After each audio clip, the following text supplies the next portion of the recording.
Good morning, everyone. I hope everyone had a great Thanksgiving holiday, and welcome to our reinvestment zone number 3 meeting for downtown Corpus Christi. Madam Secretary, would you please call the roll?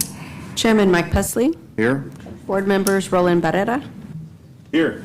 Sylvia Campos. Here. Rudy Garza. Here. Paulette Guajardo. Present. Gil Hernandez. Here.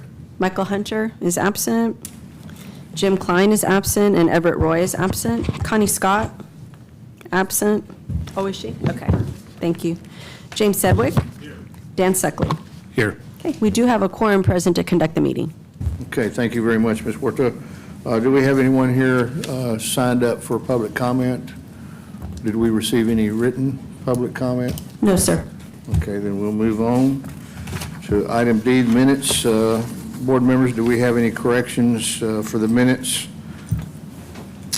for September 19th? If not, I'll entertain a motion for approval. So moved. Second. Have a motion and a second. Good morning, Mayor. All those in favor signify by saying aye. Aye. Aye. Any opposed? Same sign. Motion passes. Financial report.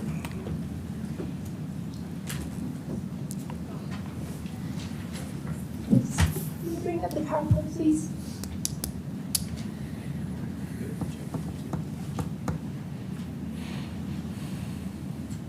Thank you. Good morning. Alma Casas, Interim Director of Finance, here to present the 12 months ended September 30th financials for the tax reinvestment zone number 3. So we start with the beginning fund balance of $6.2 million. Revenues year to date. Oh, sorry. Back to slide 1, please. Can you go back? Next, please.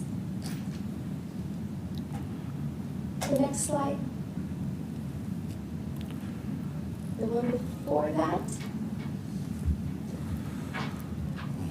Well, let's just start over. How about that? Okay, let's just start. I'll read from mine. We'll start with our beginning fund balance. Slide number 2, please. Well, if not, that's okay. Beginning fund balance, we have $6.2 million. Revenues year to date, $3.6 million. Expenditures year to date, $1.8 million. Giving us an ending fund balance. We're on slide number 2, if they want to do that. There we go. Thank you. Okay. Expenditures year to date, $1.8 million, giving us an ending fund balance as of September 30th of $8 million. Commitments remaining to be paid, $7.8 million, giving us an available fund balance for commitments of $188,496. Next slide, please. So we estimate for the end of this year that we will have $7.8 million available to commit, less all of our commitments. Now, we do have to realize that we are still accruing back some expenditures that are coming through with... Hang on just a minute. We still don't have our PowerPoint here. Somebody in there hit F5 if you would, please.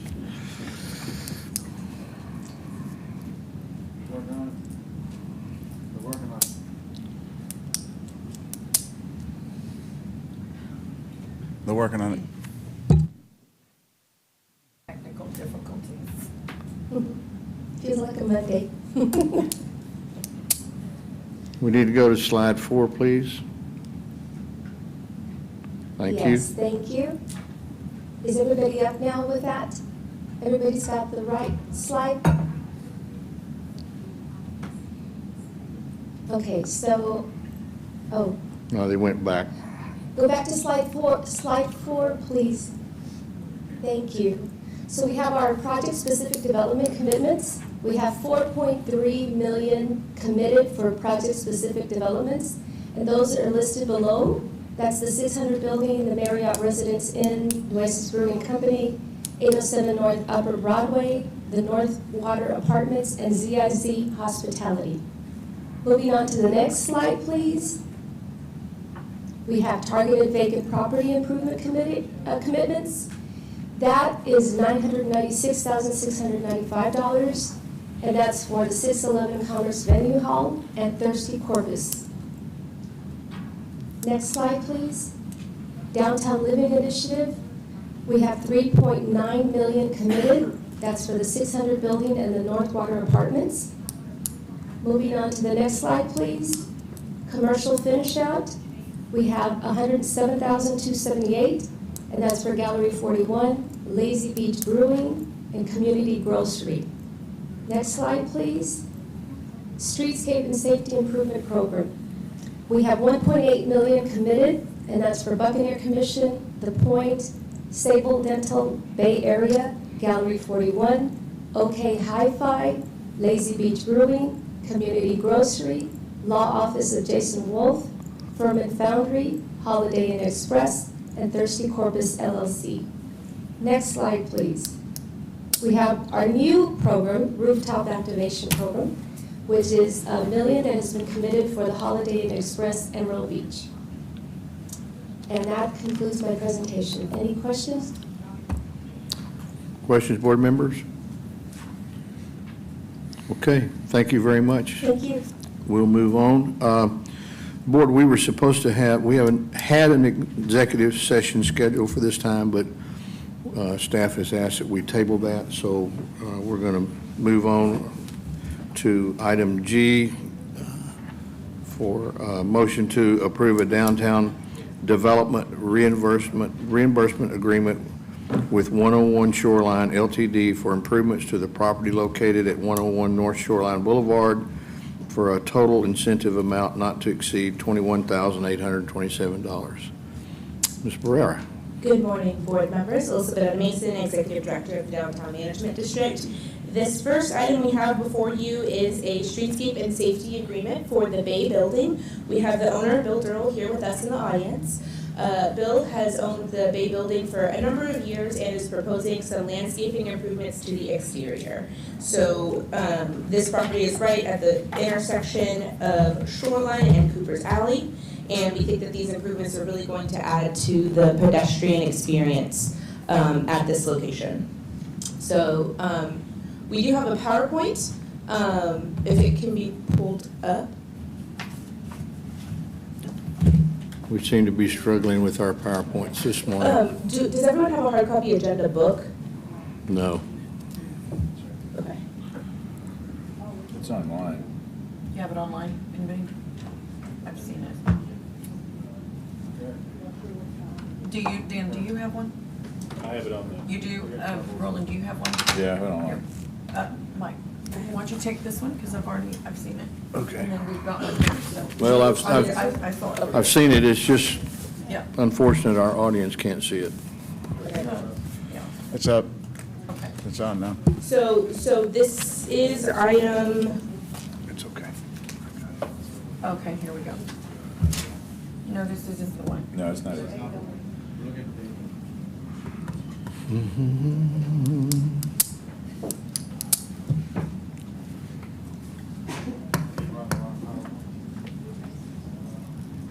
goodness gracious. Okay, we'll just keep moving. So landscaping improvements to the property. Okay. I have too. I just, Okay. I know what it looks like. Just that we need to have it where our audience can see it. No, I agree. So this is the project site, 101 Shoreline Boulevard. Next, the proposed project cost is $43,655. We're proposing a streetscape agreement, which is 50% of the exterior improvement costs. Next slide.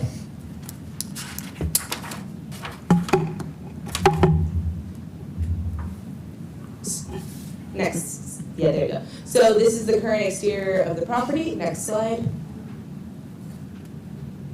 This is an aerial of where the landscaping is going to be added, so you can see the location of the trees, improves the pedestrian experience, and increases shade cover along shoreline, which is a place where it's significantly lacking. Next slide. Yeah. You can see some other details related to the landscaping that will be added and specifics related to the type of landscaping, as well as the type of trees. It's going to be mainly European olive trees, which create a really nice flower cover and really just a pleasant visual addition to this property. Next slide. So we are recommending an incentive of $21,827, and it will be completed by next September. Happy to answer any questions. I move for approval. We have a Second. motion for approval. Second? I'll second. Oh, I thought we had a second. We have any questions? I think there Or do was. we have a second? I think so. I didn't hear him. Oh, Dan, yeah, I'm sorry. yeah. No, this is great. Yeah, We great. like it. Thank you, Mr. Durrell. We appreciate it very much. Yes, sir. We have a motion and a second. All those in favor signify by saying aye. Aye. Any opposed, same sign. Motion approved. Thank you. Item number 5, Alyssa. The next item is for 500 North Shoreline Boulevard. This is improvements to the Plains Capitol Tower. We have a PowerPoint. Yeah, there we go. Okay, next slide. Slide 2, please. Okay, so 500 Shoreline Boulevard is a very well-managed professional office building. It is not had a lot of exterior upgrades for a number of years. So the property manager is proposing a significant upgrade and remodel of the exterior, the part that faces Water Street, to the tune of over $300,000. So we are recommending another 50% reimbursement agreement for them through the Streetscape and Safety Program. Next slide. Here are some of the photos about the current condition of the property and why these upgrades are necessary. You can see exposed rebar, cracked sidewalks, cracked planter structures, cracked ceilings, cracked columns. So overall, just normal wear and tear, but something that the property manager did not feel was appropriate for the level of businesses that are in this building. It's a lot of law offices, a lot of engineering firms, a lot of professional services. So that is one of the reasons they want to make sure that we are maintaining that good quality office space for our businesses. Next slide. So here's just another photo of the current condition. Next slide. And project concept, again, it just shows some different finishes, capping off the flower beds that previously had not been irrigated, so they hadn't been able to be maintained properly. So really just streamlining everything, making it nice and clean and crisp. Next slide. Just an aerial of some of the landscaping improvements that will be made, including above-ground planters. Next slide. And so we're recommending $162,446 or $1,000. Yeah. I have a question. And we Okay. have Randy Murphy here in the audience with us. Mayor Guajardo. Yeah, so Alyssa, is this, for example, Plains? So did you go to them? Do they come to you? Or how do they know, or do they just know that, you know, the program is applicable, right, to? So they come to us. We try to make sure that our downtown property owners are aware of our programs and know the incentives that are available. It is like a limited number of people, right, that are in the TIRZ district. So we're able to, through word of mouth, through relationships, just making sure people are updated about what is available. And so this was, I think, a project that they had in their mind about wanting to do to make an improvement for the tenants of this office building, but it was becoming aware of the program that spurred them to action, I would say.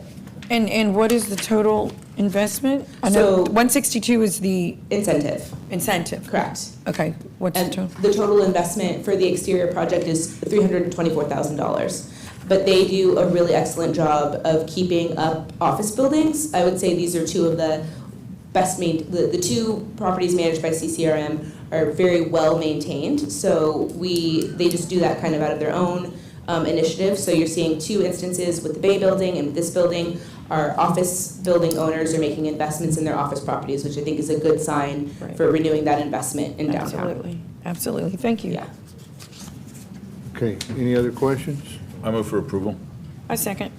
Okay, we have a motion and a second. I do have a quick question, Alyssa. Yes, sir. So, on a go-forward basis, especially with the planting of trees, and we've got, on this particular project, they've got pots where they're going to be putting in landscaping and whatnot. How do we ensure that the money we're going to invest in that is taken care of? In other words, are we going to go back and inspect these over a periodic time scale to ensure that our investments are being protected? Yes, sir. We do have a maintenance provision in the agreement where through the period of the payout, They need to make sure that they're not getting like code enforcement or violations or anything along those lines in order to stay eligible. I do not recall, Amy, you would have to remind me, do we have like a 5 to 10 year like maintenance requirement and clawback provisions? I don't think it's gotten to that level with any property owners. We have good property owners that really, you know, when we have an active business and an active property that's being maintained, they do kind of take that. And I appreciate that. I just want to make sure that the money we're going to invest in these properties, that the landscaping is going to be taken care of on a go-forward basis, on a year-in, year-out basis. And if you drive by and all the plants are dead in the pots that we help pay for, Right. then we need to make sure that we're taking care of that. So no, we don't currently have that requirement, Councilman, but if that's something that the board would like to add, we can add it. This contract hasn't been approved yet. I so think can we add it. should have some language in there to protect our investment. Yeah. This is no less important than the building itself. Sure. And ensuring that our investments are protected. Sure. Okay? We don't even take care of our own properties. Gil, Sorry. stop it. Sorry. So Yes, do we- Mr. do we need some Negative. sort of action, or can we just take that as an administrative instruction to add that provision to the agreement? The agreement's not really part of the motion, so I think we can just approve the motion as written, and we can make that change. Amy, can you bring your mic closer to you, please? Sorry. The agreement itself is not part of the motion. The motion's approving an agreement, so if you guys want me to make a change to the agreement, I can go ahead and do that before we get it signed. Like right now? Yeah, I'll make the change today. We'll send it to the developer. Okay. Well, I don't, Would we have to do that for the previous one as well, since it has to do with landscaping? yeah, I think so. Yeah, for any of these, all of these. Yes. Right.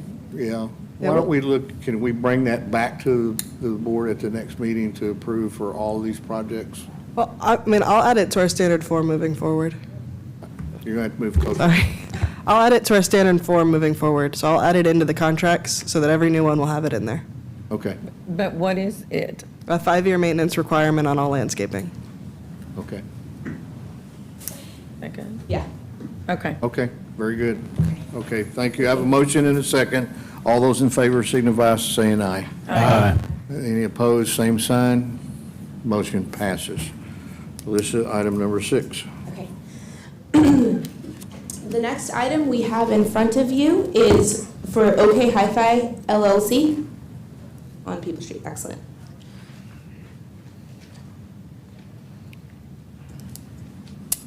And we have with us in the audience Dusty Olivadia, who is the property owner of this site and the landlord for a number of entrepreneurial enterprises with a really kind of robust mix that's developing on People Street. So the site here is on People Street. It is one of a series of properties that Dusty owns and manages, and again partners with local entrepreneurs to create innovative businesses. So we have things like the Produce Bodega, Hybrid Records. This is going to be a Japanese whiskey lounge with some really it's going to be an exclusive experience that doesn't exist anywhere else in Corpus Christi. We currently have a streetscape and safety agreement with OK Hi-Fi related to the parklet and the awning, but it has been delayed because People Street is being rebuilt. And so until that project is complete, we don't have the geometrics in order to properly engineer and design the parklet. So that is still an ongoing element of this project. But this amendment adds 2 different components, one from the streetscape and safety agreement to support parking lot improvements. There's an aerial in the bottom right corner that shows the parking lot location and the OK Hi-Fi location. So we are proposing here a streetscape and safety agreement for the parking lot improvement and the landlord portion of the commercial finish-out program to accommodate some electrical upgrades that are required for OK Hi-Fi. So it's a 2-part agreement. The total amount for the incentive is $68,075, and the project cost is almost $300,000. Okay, next slide.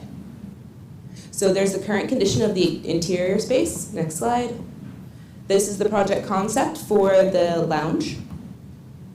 This is the current condition of the parking lot behind the properties.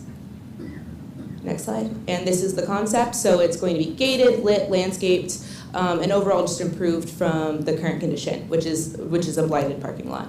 Next slide. So we are recommending $68,075, and it would be complete by next September. Happy to answer any questions. I move for approval. We have a motion and a second. Any questions, board members? Great project. Yeah. Excited for this. This will be a great This is addition. wonderful. It looks great. Thank you. Yeah, thank you very much, Dusty. All those in favor signify by saying aye. Aye. Any opposed, same sign. Motion passes. All right, moving right along. The next item we have is a third amendment to the North Water Apartments at 1001 North Water Street. Excellent.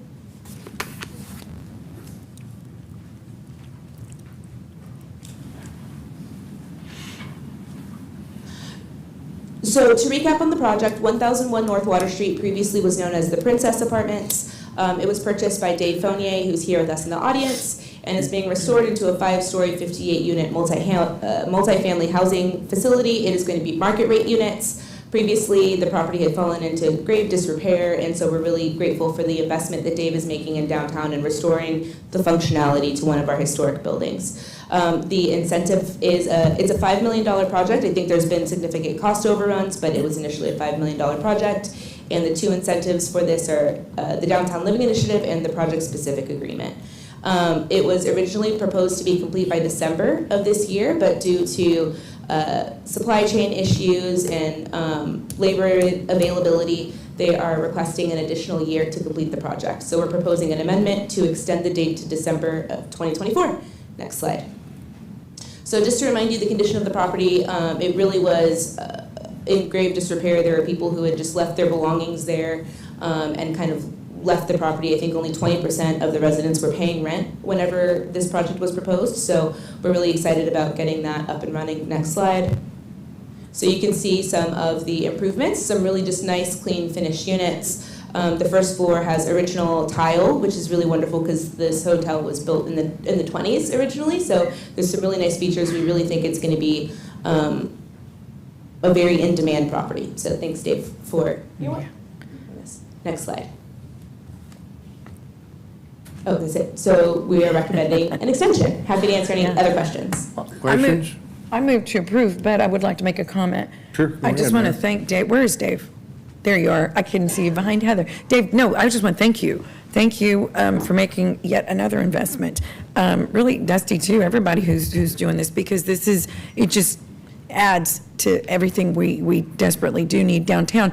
So the apartments, though, Alyssa, can you give us a little bit more background on, are they 1-bedroom, 2-bedroom, or what's the scale of? So they're mainly studio and one-bedroom apartments. Okay. Square So- footage roughly? Square footage roughly, Dave? Okay. And 58, you said? 58 units. yes, Okay, ma'am. great. Okay, well, thank you. Thank you, Dave. I'd second, I'd like to make a comment. Go ahead. Yeah, Mr. Fournier, I don't know, I mean, my office is downtown, and I see it almost on a daily basis, and I don't know how many times. I just want to thank you for hanging in there. Because we knew it already has made an impact on the homeless activity that would be there around the Burger King and Stripes, and just by nature of working on that. And I don't know, my son's a history major, so he knows a lot about the building. In fact, somebody asked him about it the other day that was from out of town. And, they asked me about it, and I said, well, as far as I know, they're still hanging in there, and you could see construction going on. So thanks for the commitment. I know it's been a long haul, and we're looking forward to when you get it open. Tell us the history on it. I was waiting for the history lesson. Well, it's just that, Okay, yeah. you'd have to have him come Yeah, tell you, but it was exactly. originally a hotel, Yeah. from what I understand, and then, Yes. and then I think it was a waterfront hotel. Correct. Princess Louise Hotel, and it went right up to the water on Water Street. Exactly, and so that's how the name Water Street became Water Street, because that's where it was, so. Now, that's the only little bit I Okay. know, okay? Now you're going to be responsible for history on things. Thank you. All right. Thank you. Okay, any other comments? I think Dan's gonna. Yes, Dan, sorry. Thanks. Great project. My only comment is the banker in me, with your comment about significant cost overruns, is obviously this is actively being worked on, I assume, and the funding or liquidity has been identified to complete it. Yes, absolutely, yes, sir. And most of those hurdles have been overcome at this point. The main, there's a few finish out items, and then the parking lot across the street are the items that are remaining to be complete. So the project is nearly complete, but we wanted to give them more time and not add pressure to an already complicated project by giving them this extended deadline. Okay, thank you. Yes, sir. Okay. Anyone else? Okay, seeing no further questions or comments, I move for approval. Well, we already have a motion and a second, so all those in favor signify by saying aye. Aye. Opposed, same sign. Motion passes. Thank you very much. Thank you. All right, Alyssa? Okay. The next item we have before you is an 11th amendment to the project and financing plan. Next slide. This is an overview of all of the programs that we have currently authorized through the project and financing plan. We are proposing an amendment to the commercial finish-out program. Next slide.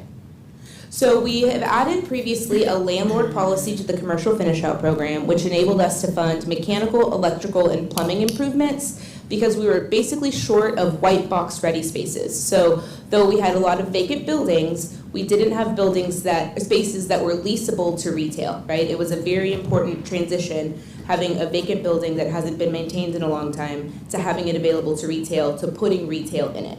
So by creating this landlord policy, we were able to get more properties moving. That's why we've been able to have more retail projects happening downtown.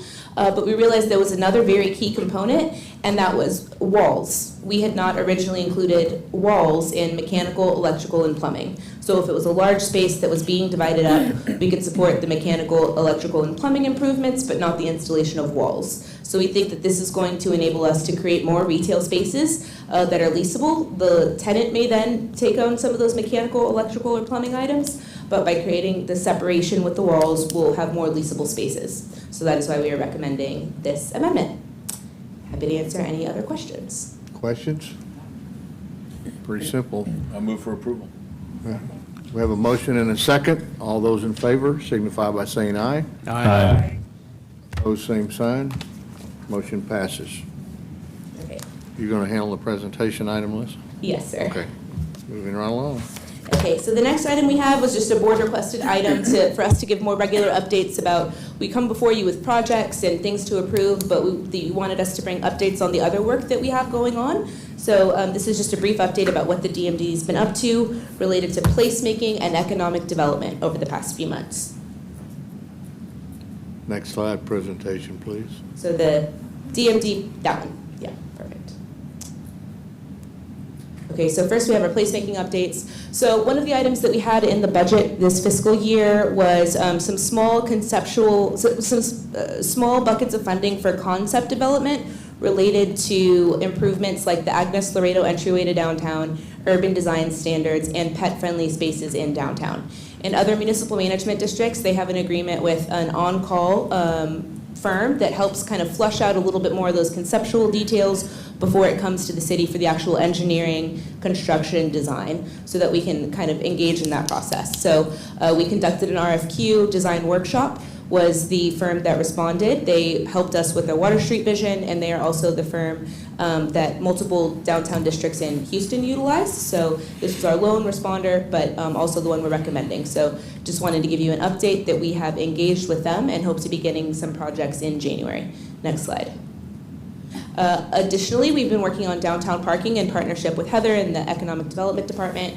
The city did begin installing 2-hour parking limit signs on Chaparral Street. This was really important because there was no guidance for how long people should be parked along Chaparral. So even though we're not to the point of installing parking meters and giving tickets, it is important for us to give instructions to people about how long they should be parked on the street. So we're grateful for that, which kind of prevents people who are parking there all day just because they don't know any better, right? This is kind of deemed a 2-hour parking area for free, but there was nothing saying that, so we're grateful for that.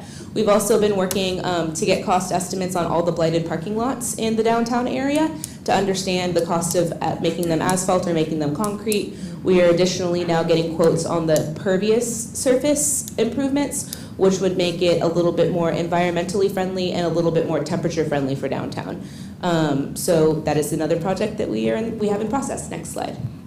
Alyssa, Yes, sir. before we go back, okay, this picture in the middle, who owns that parking lot? The picture, well, so that's Or not. who owns parking. that piece of property? So it had been owned by TRT Holdings for a number of years, and it was just recently purchased by the Harrison's Landing Group. Okay. All right. And do they have any plans at this point? There are a number of concepts that have been kind of proposed for this site, but short of those concepts going to development, you have seen that it is being used as an informal parking lot. And so it is not, there are regulations for parking lot use, but I think that there's been kind of a gap in understanding how those regulations were to be enforced, or if the lot was here before the regulations, what's the grandfathering provision? So in regards to this, we're trying to come up with some solutions that aren't onerous on the property owner, but also get it to a condition that we think is reasonable for the condition of downtown. Okay, well, my comment on that is, and we do this in a number of places, and when we have events at the ABC Center, you'll see people who have vacant property allowing cars to park on them. But you can see that it creates, by using it as an unofficial parking lot, it creates an eyesore, Correct. I think. Correct, yes, sir. And so we need to have some guidance on that, and this may be more of a city issue, Peter, than it is for this board, but we need to have some guidelines on how this is approached. Because this, if you're doing a business next door to this, this is an eyesore. And especially when it's been raining and people pull up there and, it gets really ugly after a while. Yes, sir. And that is one of the reasons, this is actually the site that we have identified to pilot the pervious cover. One of the challenges that we run into is if we want this lot to be developed, putting it as a concrete or an asphalt parking lot makes it, then you have to demolish it when it gets developed. And so a pervious cover is something that's a more temporary use that allows water to go through so it doesn't create runoff issues, and potentially also mitigates like urban heat islands. So if we were to asphalt or concrete a large, vacant lot, it's going to make it hotter to walk around. So that is one of the reasons that we're proposing the pervious cover. We did get the estimates for the concrete and the asphalt for all of the 8 lots that we have targeted, and it was a pretty penny. So we're now in the process of getting the estimates for the pervious so that we can compare those costs and figure out what the best solution is for downtown. Well, I appreciate that, but, if this particular property owner or any other property owner says to us, well, look, I'm not interested in putting pervious or impervious surfaces on my property because I've got other plans for it, that's fine. That is their right to do that.